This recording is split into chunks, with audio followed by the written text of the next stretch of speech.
Hey, I'm back at my sewing nook, and this is what my little mischief maker has been up to. There are some bumblebee stickers here, bumblebee sticker there, there. That's my latest find at the machine. Okay, good thing they're removable, easy removable, I hope. Yep, look as if I can get them off. Alrighty, get them off one by one and start the ball rolling. Okay. Hello everyone, so I'm continuing work on the tab. Let's see now, this is the inside seam. Press down, and I use pinking shears to finish the seam. So the tab is actually upside down, facing up towards the side arm, and where the pin is, I'm just going to stitch a seam right there, and then once that seam is in place, the tab folds down, right? And then I will do a little square box right here within the seam, and this is a tab with the buttonhole that will wrap around the ends of the wrap around over the hem and come back around to the right side, and there'll be a button in place to hold the tab, to hold the hem of the shirt up from the right side. Okay, so that's what I'm doing with the machine right now, finishing up these tabs, one for each side, and then I'm also going to do two on the sleeves, because the sleeves have tabs and you'll be holding up the cuffs or the hems of the sleeves. So that's my next step.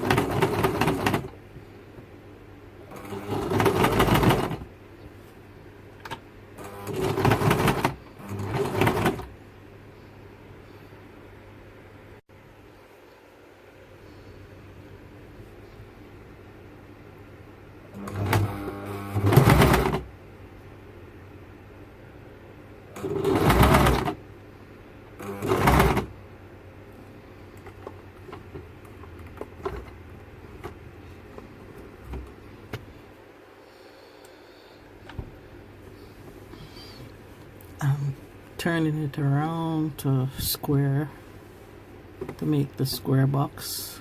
So I've gone across and now I'm going down one side.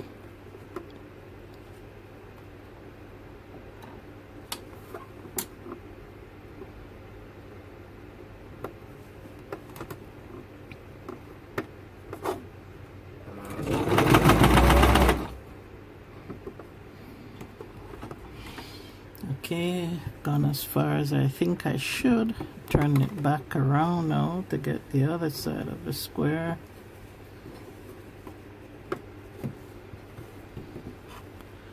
To kind of maneuver it under the machine, the fabric.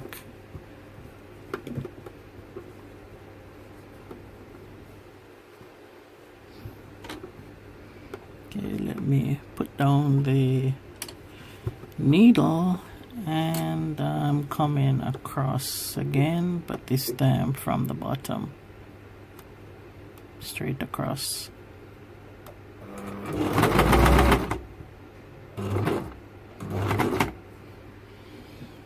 And going up one more time, so I have to lift up the feet while the needle is still stuck in the fabric, and I'm going to be coming up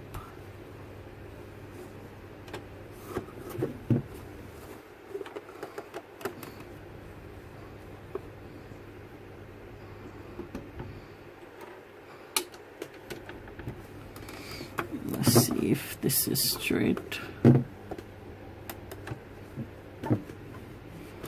I hope so. Hope I haven't caught anything underneath. I think that's it now. We put that down, the presser feet.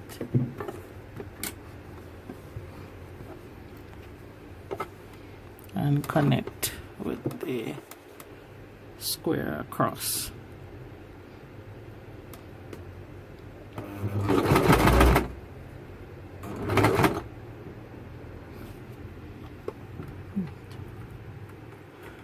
Okay, that should be it. Let me back stitch. Alright, that's it. Let's have a look at this square that we made.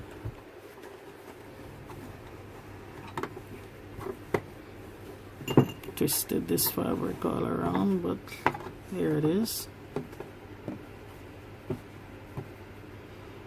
That's the square box. Okay, so that will hold the tab in place. I'll clip the thread, add these pins in to ensure that it didn't shift. And so the tab is secured now to the inside of the seam with a little square box. So I'm going to do that with the other side, but I won't show you, and with the sleeves, but that's how it is done. I'll get back to you. So I'm showing you that the sleeve piece is actually a little bit different. The method of doing the tab is still the same, but the placement of the tab on the sleeve is not in the seam. So you have the curve for the armhole. There's a marking for placing the sleeve that comes with the pattern, and it's sort of centered between that curve and the armhole. So it's not on a seam, it's on the sleeve, around about the middle of the sleeve piece. But it's going to be done the same way: stitch across, fold over, and then do a square box there. Okay, so I have the sleeve tab on with a square box. So now I'm looking at the cap of the sleeve. What I've done is right along the cap, the curve, stitch a line with using the longest machine stitch that I have. With my machine it's a 4. This stitch is going to help you to ease the sleeve in. As you can see, it's already curving. So what you'll be doing is pulling on these ends, the curve, and ease the sleeve into the armhole. So that's the prep work that I had to do on the sleeve. So that was the tabs and the ease stitch. So now I'm going to connect the sides and actually do the seam, the armhole, the seam of the sleeve. So this side will be connected to here, and I'll actually stitch along the length of the sleeve there. So that's the next step, all the way down. And then I'll do the hem, the bottom. I'll hem this up. I think it's 1 1/4 inch allowance was given in the pattern. I'll hem that up, and so this sleeve will be ready and to be dropped into the armhole of the shirt. And I'll show you that step when we get there.